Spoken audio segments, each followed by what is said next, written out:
Hi all, Lee Veris here with Phototech Tuesday.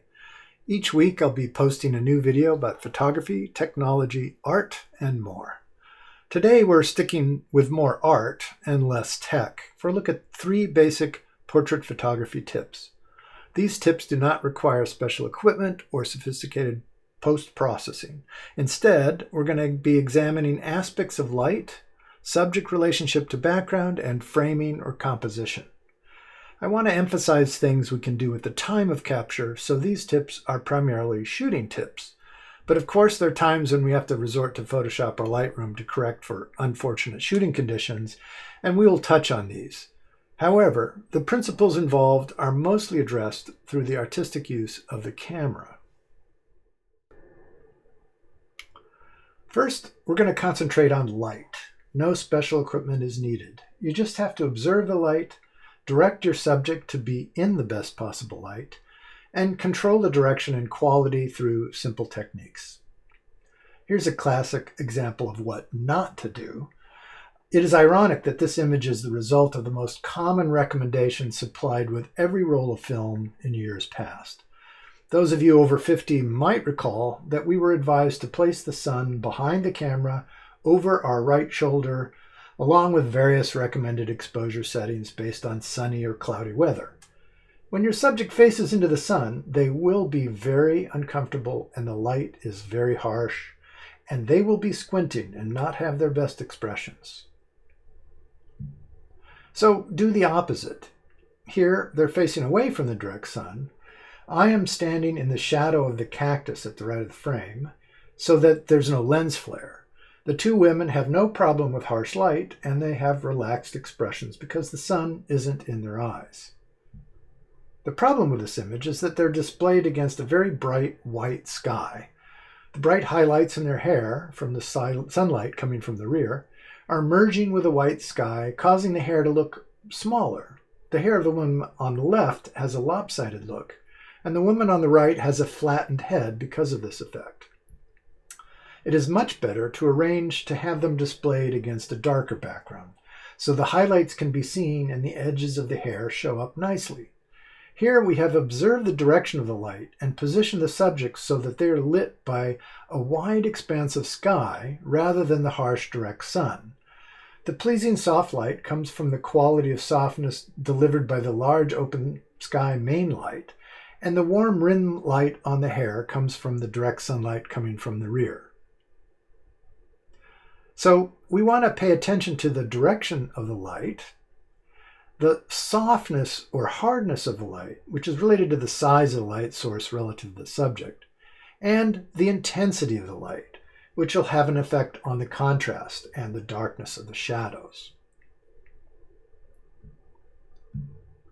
Here's the lovely Erin Manning. She's standing in a doorway just inside the threshold with a dark room interior behind her.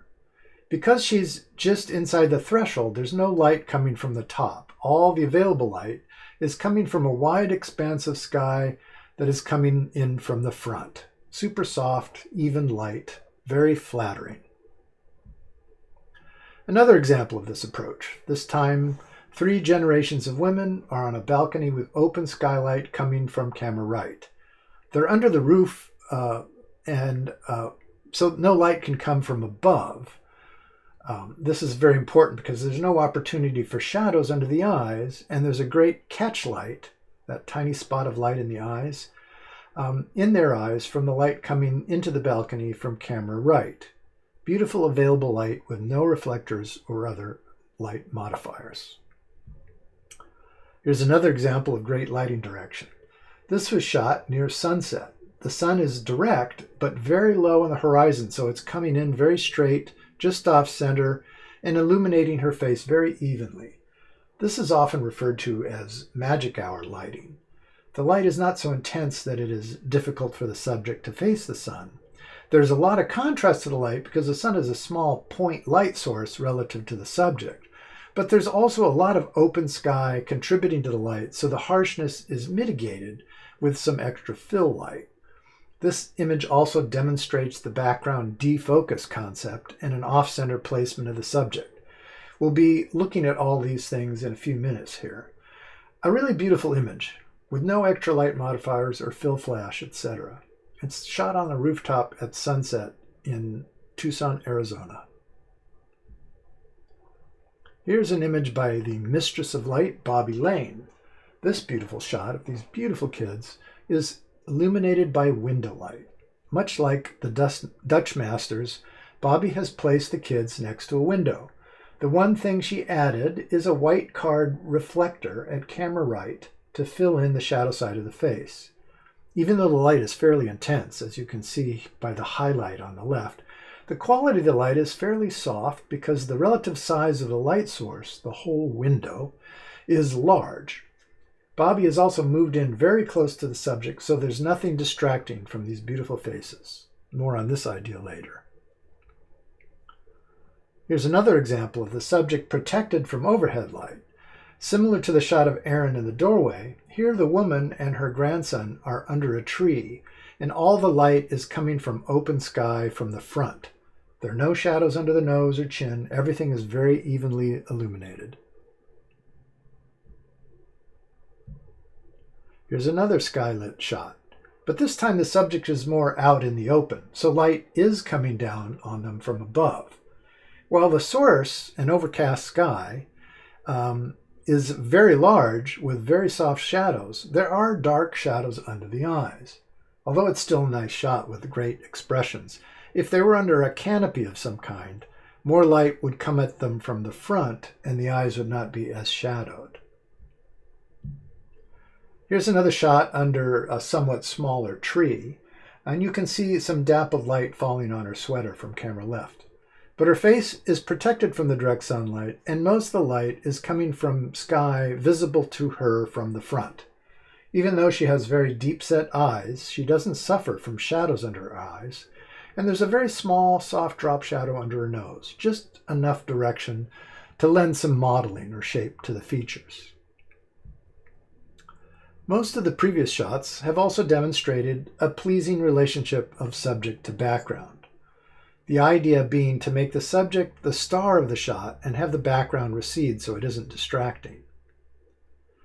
Here you have a shot of this couple in front of their house, but everything is sharp and the background is competing for attention.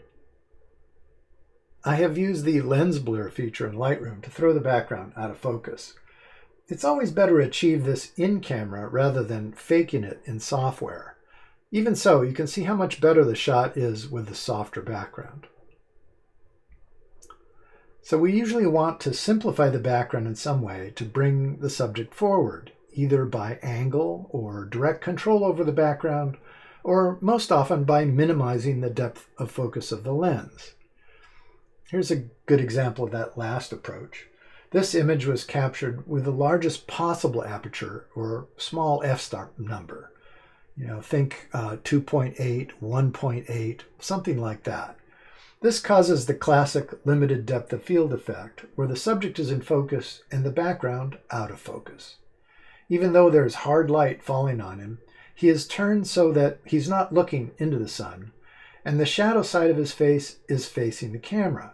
This is sometimes referred to as short lighting, as a smaller portion of the face is lit from the camera's perspective. This causes very strong modeling in his features. It's very appropriate for a strong character such as this. The subject here has strong, sharp contrast, and the background is much softer with lower contrast, so he really comes off the background in a 3D effect. Again, the sharply focused subject comes off the out-of-focus background. Sometimes, even when you do everything right, circumstances conspire against you.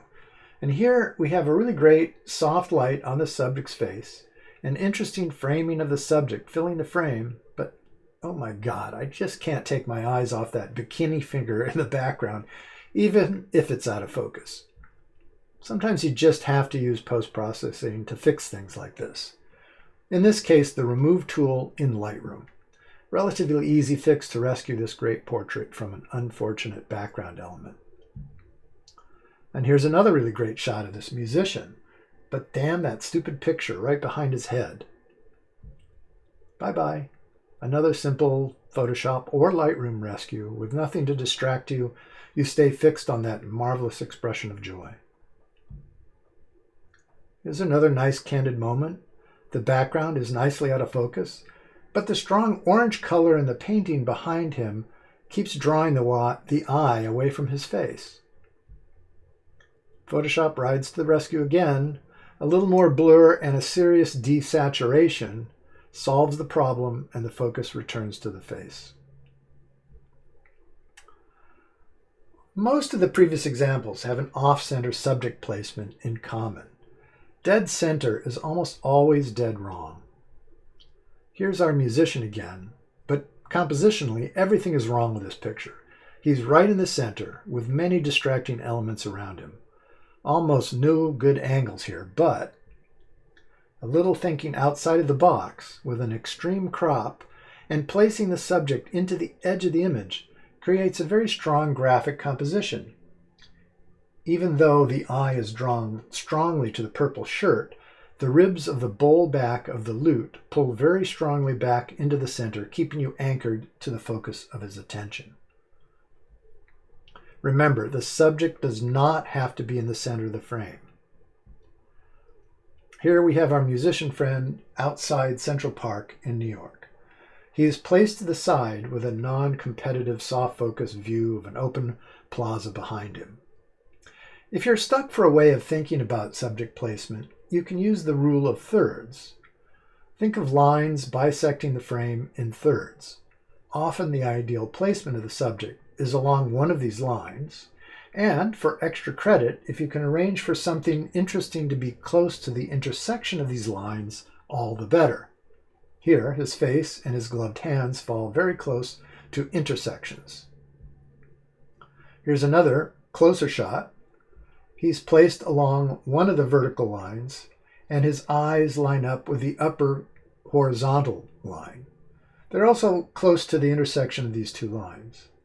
Another thing to consider is that if the subject is looking at a frame, you should leave room in front of him so that they're looking into the area of the frame. It's always a more comfortable placement this way. Here, the off-center placement, short lighting, and a higher than eye level angle contribute to an interesting composition with a strong diagonal anchoring the subject to the frame. This brings us to the importance of camera position relative to the subject. We all tend to take pictures from eye level because that's the natural position from which we see the world.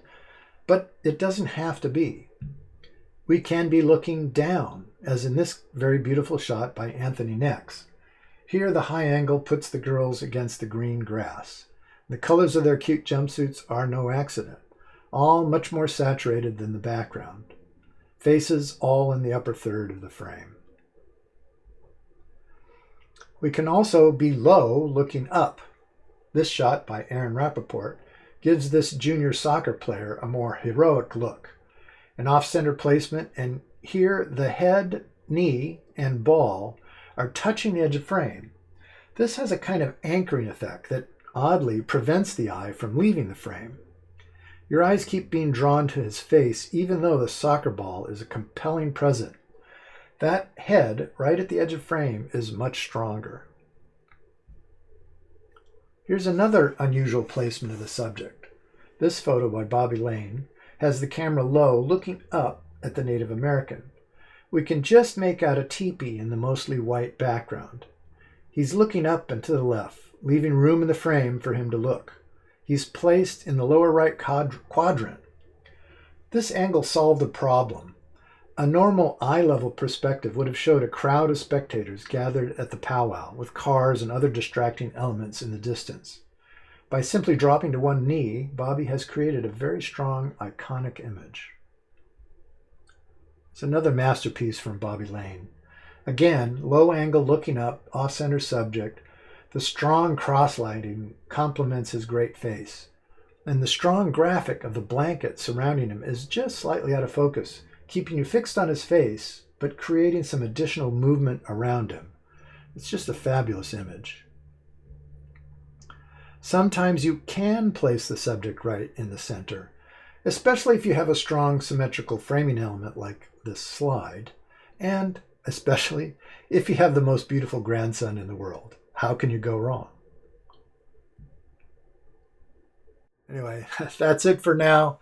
I hope you enjoyed this tutorial, and hopefully this has provided some inspiration for your own creative explorations. If you like this video, please give us a thumbs up, hit that subscribe button, and ring the bell so you don't miss another Phototech Tuesday. And I'll see you next time. Oh, and you might consider joining us for a travel adventure. Check out our trips and in-person workshops at our website, bobbyandleesphotoadventures.com. Our Venice Carnival photo adventure is nearly full with time running out to sign up. Our next photo adventure will be our street shooting tour of the ethnically diverse neighborhoods of New York, June 1st through 6th. Our last photo adventure for the coming year will be an amazing once-in-a-lifetime India for beginners, a first-class luxury tour including the Taj Mahal, a glamping tiger safari, and the famous Pushkar Camel Festival. The tour runs October 17th through 29th. Check out the website for more info. And thanks for watching. I hope I get to see you in our next photo adventure. Please sign up for our email by scanning this QR code. Bye for now, everybody. See you next time.